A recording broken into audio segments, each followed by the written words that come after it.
नाज़िर मिरपुर माथेलो में रेती पुलिस की ज्यादतियुनि ऐं कूड़नि केसनि में फासाइण ख़िलाफ़ ॻोठाणा सरापा एहतजाज बणियल आहिनि।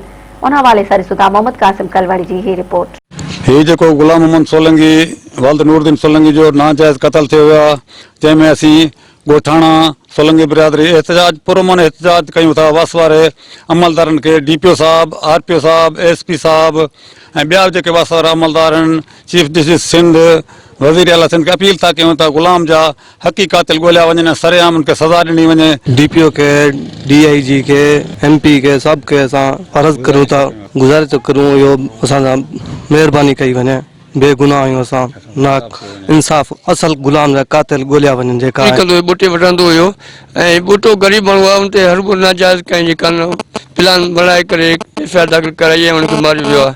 ऐं बूटे जे जेका ॼांटरो आहे त उन जा 4 ॿार नंढा वो मारण चाहींदो। बूटो ग़रीब आहे, मिसकिन आहे, जेको महिनत मज़दूरी करे कमु करे ऐं रोज़ी पंहिंजो रोज़ गुज़र कंदो आहे। बूटो वीचारो ग़रीब आहे, सफ़ा ॻोठाणो जेको न इनखे ग़लत FIR में नालो ॾिनो वियो आहे 302 जो। ग़रीब असां ॻोठ में रहंदा पिया, कॾहिं जी अहिड़ी ॻाल्हि न ॿुधी। ग़रीब खे हर भरू फसायो वियो आहे। अहमद बूटे सां ज़ुल्म कयो वियो आहे ऐं गुलाम मोहम्मद वाची वालिद नूरुद्दीन जो पुटु बेगुनाह क़तल करे हिते ईअं असांजे ॿेले में सटे विया आहिनि ऐं मोहम्मद बूटा जे मथां नाहक जो इल्ज़ाम ॾिनो अथनि। उनजे दौरान पुलिस वारनि खे ऐं तमामु मथिले अमले वारनि खे असांजी अपील आहे, जेके असांजा बूटे मोहम्मद जा ऐं उनजा भणेज जो नालो ॾिनो वियो आहे ग़लति FIR में, उन जा नाला कढी करे जेके जिन्हनि नाहक कयो आहे इहो क़तल, उन्हनि खे फांसी जी सज़ा बि ॾिनी वञे। बूटो जेको नाहक आहे साईं, इहे नाहक पुलिस नाला ॾिना आहिनि साईं। इहा ॻाल्हि आहे, हक़ थिए ग़रीब आहे, नाहक न थिए, हक़ थिए।